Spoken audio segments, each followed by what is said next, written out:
ng isang project. Nako! Kagaya ng pinuprotektahan nyo dyan sa Malacanang. Tinatanong ko ang ating Matapang ka lang kasi may mga bodyguard ka. Dito mo ilabas yung tapang mo. Kabitin nyo rin ako. ating na leader. Siya at ang mga kagaya niya kung bakit may isang ako at may libo-libo at milyon-milyong ako na nagsasuffer sa after effects ng psychological trauma na dulot ng mga drug addict na malulong sa droga. Bakit nyo? Ayun, umakyat sa taas. Na maging bukas ng mga magnanakaw at mga drug addict ang panaso. John Rick Lemuria, umakyat sa taas, oh. Iniiwanan ko ang isang tanong sa inyo. Hanggang kailan kayo susunod sa utos ng isang drug addict na leader? May silbi at may payo ang paninindigan at pagsisilbi nyo kung ang sinusunod nyo ay demonyo, magnanakaw at long-term drug users.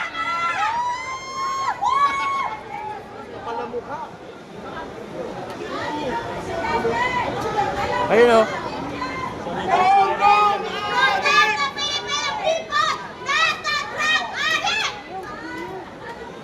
Diba sabi mo, sumigaw ng resign, Bibin, ikukulong mo.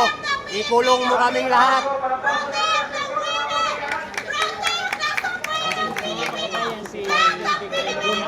Malayo, dapat yung yan lumapit dito. Jobit, tangin na mo! Sinatawag po natin si Professor Dorin Talog.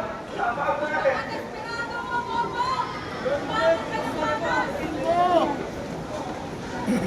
Pati mga kapulisan, ginagamit nyo sa kagaguhan nyo. Diyan din ako galing. Nagbubad ako ng uniforme.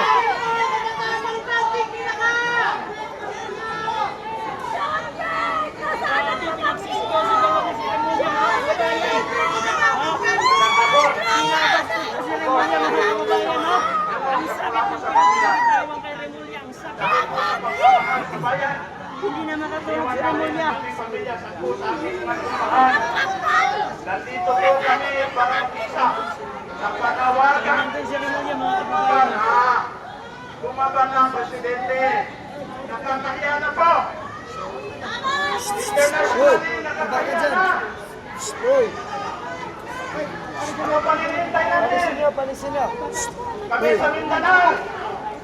Handang-handa kami. Umikot na kami at tinanong namin ang aming mga kababayan. Kung sakali man, hindi rin titino. Itong gobyerno na ito, handa kami humiwalay. Kung kinakailangan. Bawat ko. Umikot po kami at tinanong namin ang aming mga kababayan. Lahat po sila isang kayo. Papayag po ba tayo na maghiwa-hiwalay tayo? Bakit din po sa amin yun? Mura na ng mga Muslim yung mura. Pero nandito sila, nandito tayo maghiwa-hiwalay politically, pero hindi naman territorially. Pwede po yun. Pero sana ayusin ko na natin ang sistema ng ating gobyerno. Lalo na sa kasalukuyan, nakakaya na po ang sitwasyon natin. Magtasin ninyo, ang dami nang umalis ng mga investor mula dito sa ICR. Saan ang nalulipat? Yung iba sa amin, sa Davao! Kasi matino ang gobyerno namin doon. Matino ang gobyerno namin sa Mindanao, alhamdulillah. So ito po ang mensahe mula sa mga kapatid ninyo, Muslim. Kami po ay nakikiisa sa panawagan na maging natiwasay muli ang ating bansa at maging proud tayong pangalandakan sa mundo. Tanungin mo na yung mga Kaya nga eh. Trupa eh. Biggie ka, Remulla! Sabagay, kaya mo yan kasi dress kayo. Huwag kang puro base! Bumaba ka rito! Dito mo ipakita yung tapang mo!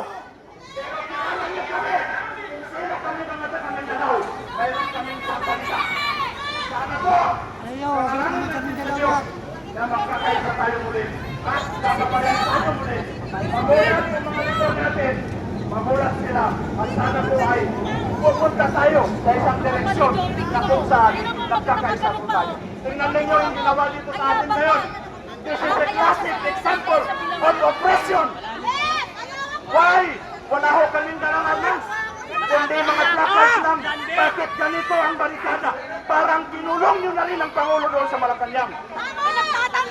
Wala kaming dalang armas. Pumunta kami dito peacefully with our loving heart with this country. Ako po, sabihin ko sa inyo, Moro National Liberation Front member ako. Kombatan po ako. Kombatan ako. Tapos na yung away natin.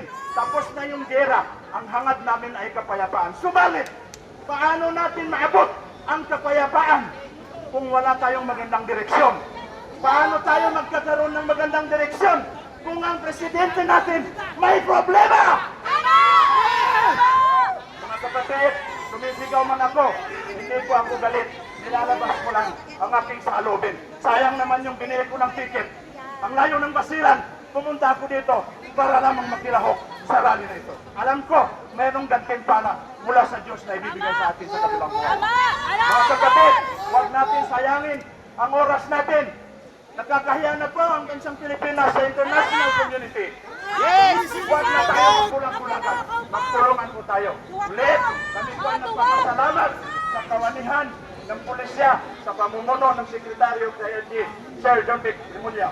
Salamat kami na ganito man ang ginawa ng gobyerno sa atin. Hindi kayo yun. Kasangkapan lang kayo mga kapatid. Ganito man ang ginawa. Pero tatanggapin pa po namin. Alam ko, tingnan niyo yung mga mukha ng mga pulis natin. Malungkot sila. Malungkot sila. Kasi sila, nadarama din nila, nakatamasa din nila kung ano yung sitwasyon natin ngayon mga kapatid. So, dyan na lang po. Maraming salamat sa muli nating pagkikita inshallah. Sekretary, mabuhay po kayo. Mabuhay po ang bansang Pilipinas. Mabuhay!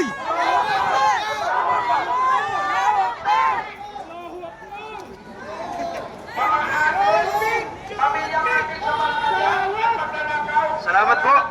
At mula naman sa sektor ng kabataan mula sa Bulacan, tinatawagan po natin si Ginoong Arken Asuncion.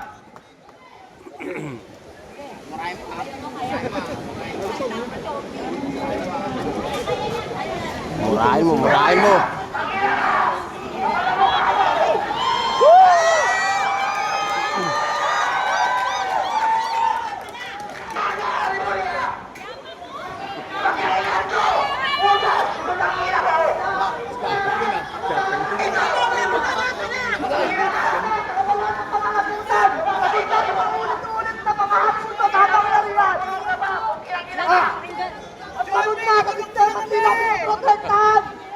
Ang ilan din sa tatambayan ng Pilipino.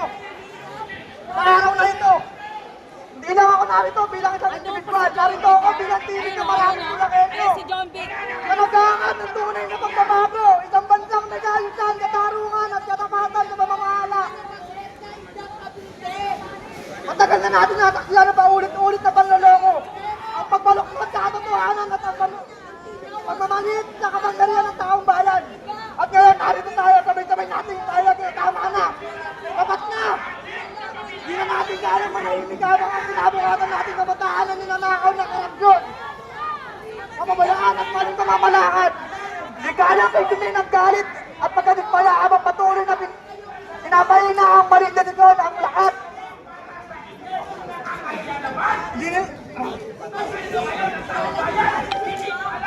Lahat ng ating bayan, ang panawagan natin ay simple lang.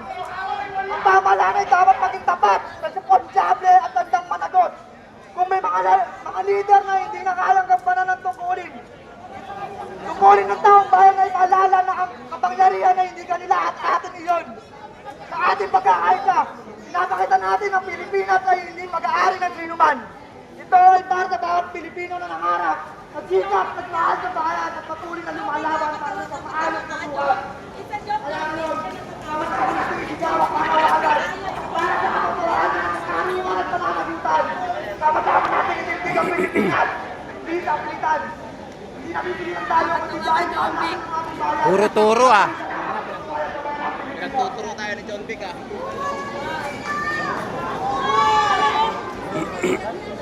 Nakikita niyo si John Vic? Nagsasabi kay John, ganyan din siya Salamat. At kayo naman po.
Dito, sir. Dito harap. Doon daw. Ikot. Ikot.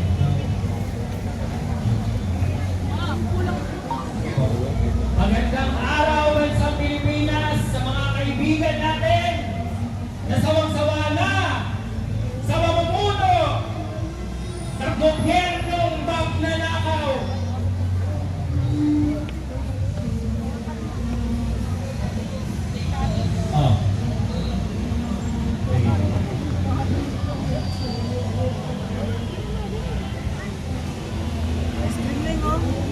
Patulong daw po, ilipat lang natin yung stage para daw po hindi tayo masyadong mainitan. Patulong lang po, announcement po. Pakitulungan lang po kami mailipat yung stage sa kaliwa po. Higa.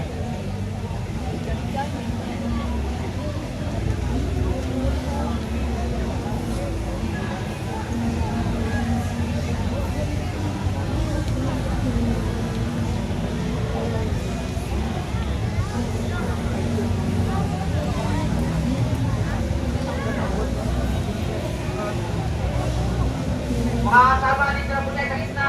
Pasok na po tayo sa gitna, mga kasama. Dito tayo. Lahat ng mga kasama sa Agro, Labor Power Movement, dito po tayo sa gitna. Ayan. Mga kasama. Taas pa. Taas.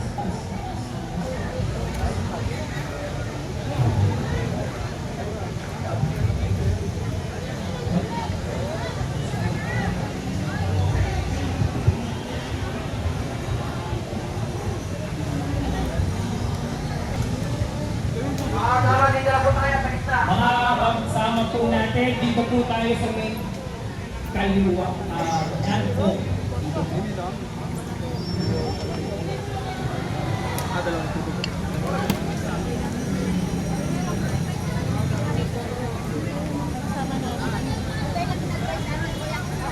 Lapit po tayo rito. Pasok tayo dito, mga kasama. Diyan ka dito, dali. Huwag mo na tayo dito. Lahat ng mga kasama dito sa gitna. Dito po tayo. Pasok po tayo. Hindi na yan, pinili natin sa Marcos resign! Marcos resign! Marcos resign! Marcos resign! Marcos resign! Marcos resign! Marcos resign! Marcos resign! Ito na mga kasama dito sa gitna.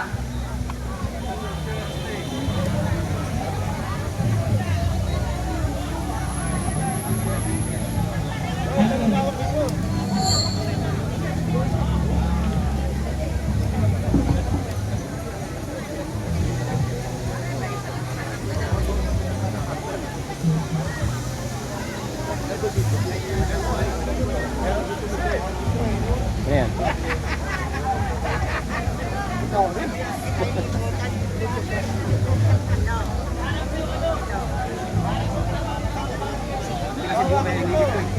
Ha?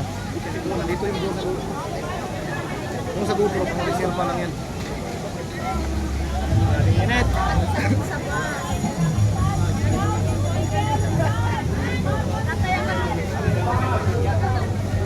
Saan ito lalagay ito?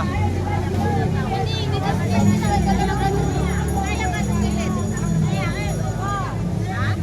Pangulo ni Bang, Senator. Paano ko ilalagay ito?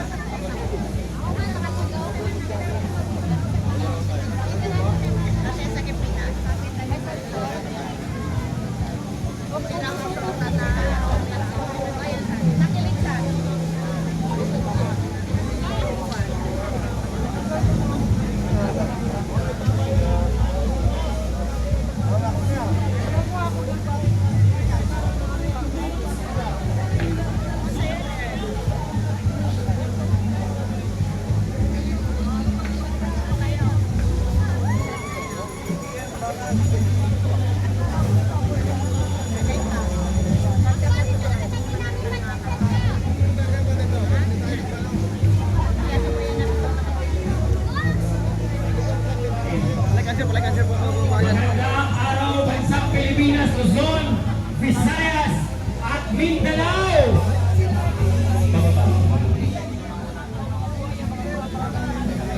Handa na ba kayo? Mga kapwa at nagmamahal sa Bansang Pilipinas! Para handa naman, handa na ba kayo? Mga kababayan kong nagmamahal sa Bansang Pilipinas! Isigaw natin kasi ang sinasabi, kukunti lang daw tayo. Gusto natin iparating mula dito sa Liwasan, Bonifacio, patungo sa Palasyo ng Malacanang, patungo sa Ilocos Norte, ang sigaw ng tulungan sa Bansang Pilipinas.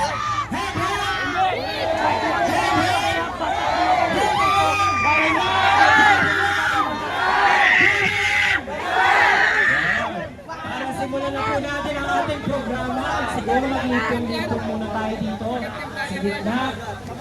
Siyempre, bago po tayo magsimula ng ating programa, hingin muna natin ang gabay ng ating may kapal para po sa ating panalangin. Tinatawagan ko po si Miss Fema Duterte, si Sir Felix Chan at si Prof. Nori para pangunahan ang ating panalangin bago magsimula ang ating programa.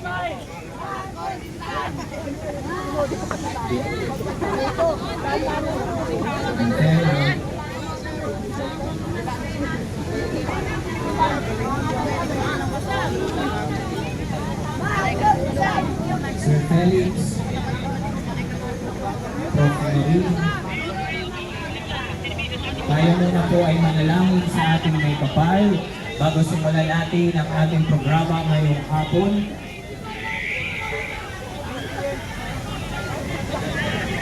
Okay.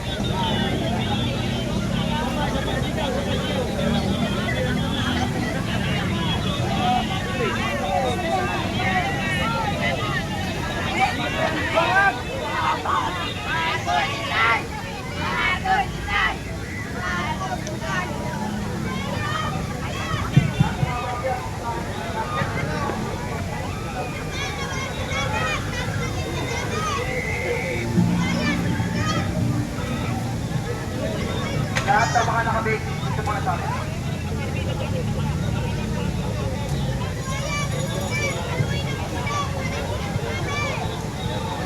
Lahat ng nakabig, malapit muna sa akin. Manalangin po muna tayong lahat. Tayo muna po ay manalangin sa mga kasamahan po natin, tinatawagan po natin na tayo muna po ay manalangin para hingin ang gabay ng ating may likha. Prayer to all of us and to our beloved country, Philippines. Lord, we pray for your protection over our nation from any form of harm or danger. Surround us and your people, your nation with your divine protection. Shield us from violence, disasters, and any threats that may arise. Let your peace reign in our borders according to your will. We pray for our leaders to protect our freedom, integrity of our people, integrity of our nation. Give them vision and courage as we ponder decisions affecting peace, security, transparency, and future of our nation and the whole world. This is for unity and peace to all of us gathering here now this afternoon. Father, Lord God, bless afresh with the unity over this country. Let your Holy Spirit dominate every area of our government, your people, your churches, your priests, your religious people, our schools, and our homes. To our next generation, we lift up our prayers for the upcoming generations. This we ask you in the name of our Lord Jesus Christ. Amen.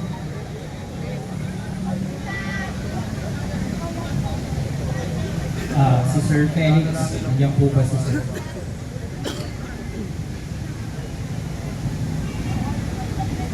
Okay, let's pray. Heavenly Father, we come before you to shed more lights in our peaceful rally. Let you be our guide. Let you be our hope. This is all of our faith is in you. Our country is now under crisis, under crisis. Lord, we are expressing our hope due to mass corruption that is happening in our country. Lord, save our country. This is the only country we have. We will all abide to what you have already registered in our heart, that we should love our country. Lord, you are the Lord of Lords, the King of Kings, the Almighty. Lord, shed us, enlighten us, give us more strength in fighting what we are fighting for a cause. This is the future of our country. Lord, save the Philippines. This is our prayer. In Jesus' name, amen. Tinatawagan po natin si Prof. Nari.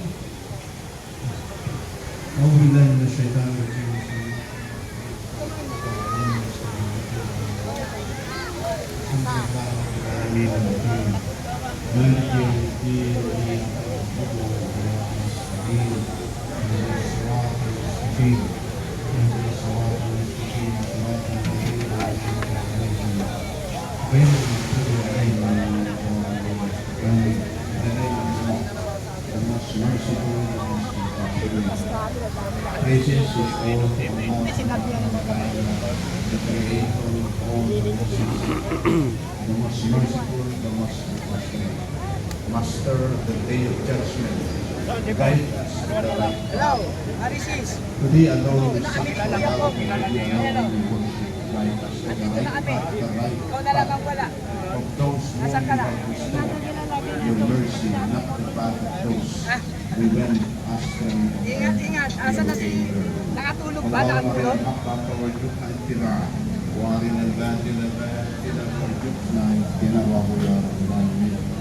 O Allah, gabayan niyo po kami at ipakita niyo sa amin ang katotohanan at bigyan niyo kami ng lakas ng loob upang ipaglaban ang katotohanan. At gabayan niyo po kaming nilihis at alis sa hindi maganda at bigyan niyo kami ng lakas upang iwasan ito, ang anumang katiwalian. Allahumma antas salam wa minkas salam, tabarakta rabbana ya dzal jalal wal ikram. O Allah, ikaw ang kapayapaan, nanggaling sa iyo ang kapayapaan.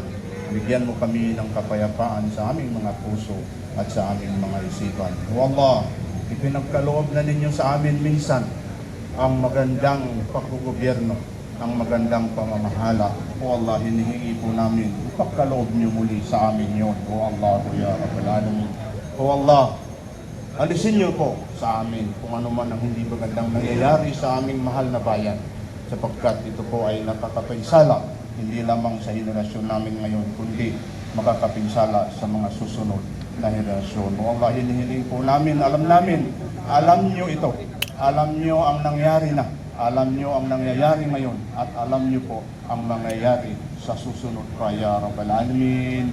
Ya Allah, ya Arhamar Rahimin, Rabbana atina fid dunya hasanah wa fil akhirati hasanah wa qina adhaban nar wa adkhilna jannata ma'al abrar ya aziz ya ghaffar ya Rabbal Alamin. Sallallahu ala khalqi Muhammadin nabiyil ummi wa ala alihi wa sallam. Alhamdulillahi rabbil alamin.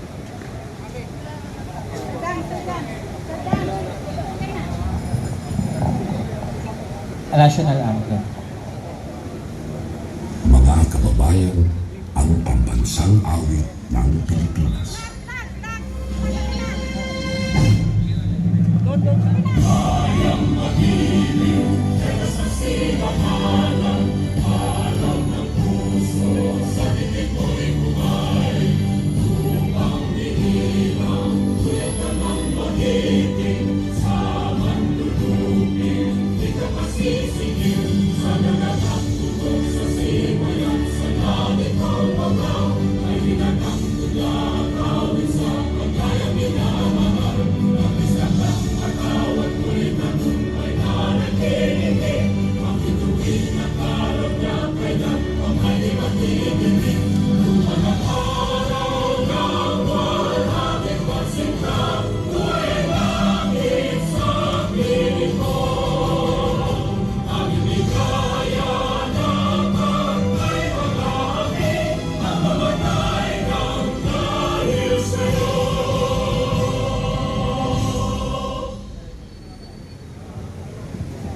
Tinatawagan po natin si Atty. Miares para po sa opening remarks.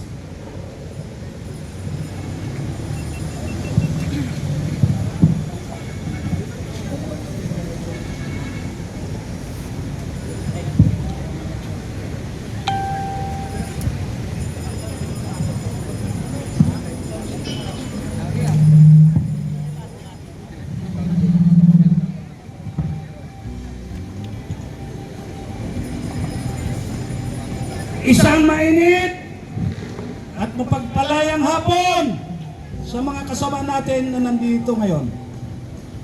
Nakikita niyo ba si Gat Andres Bonifacio? Kaarawan niya po ngayon. Siya po ang bayani ng mga manggagawa na nakipaglaban para sa kapakanan ng bayan. Kaya po nandito tayo mga kasama para gunitain ang kaarawan ng dakilang bayani ng mga manggagawa at ng mamamayang Pilipino. Sa araw nito mga kasama, iwa-iwalay yung mga nagrarally. Tayo, nandito tayo at meron tayong permit.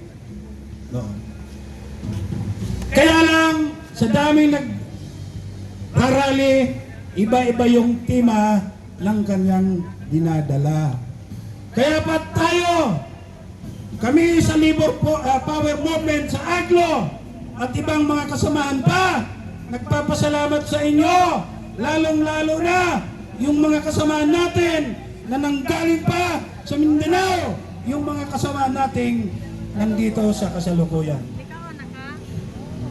Alam niyo po, kung nabubuhay si Andres Bonifacio, malamang sa malamang, hindi lang natin siya kasama, malamang siya pang nangunguna para ipaglaban ang mamamayang Pilipino, hindi lang mga manggagawa sa kanilang karapatan, kundi itinounce, ibulalas, isigaw ang nangyayaring korupsyon sa ating bayan sa kasalukuyan. Kaya po, mga kasama, huwag nating kakalimutan. Bukod sa kaarawan ni Bonifacio, nandito tayo parang ipaabot sa inyo sapagkat yung ibang mga kasamahan natin medyo may konting kalituhan pa. Ano ba? Sa kasaysayan ng Pilipinas, alam nyo, may edad na rin po ako eh. Marami ng administrasyon yung pinagdaanan ko at tuloy-tuloy na nakikipaglaban para sa manggagawa at sa mamamayang Pilipino. Pero itong administrasyon na ito ang pinakakurap. Napakakurap po. Kinakailangan makipaglaban tayo para sa karapatan ng manggagawa at sa mga Pilipino. Alam nyo ba, dahil dito sa krisis na ito, itong corruption sa flood control, no? Ang dami nating kasamang manggagawa na apektado, tanggal na sa trabaho, sapagkat halos lahat ng kumpanya konektado sa construction ay layoff na. Ang ibig sabihin yan, ilang daang libo na naman ang mawawalan ng trabaho. Yan ay malamang sa malamang sasama na roon sa araw-araw na umaalis sa Pilipinas nangingibang bayan para maganap ng trabaho na ayon sa datos mga kasama, umaabot ng 6,000 araw-araw ang nangingibang bansa para makapaghanap ng trabaho sapagkat dito wala silang oportunidad.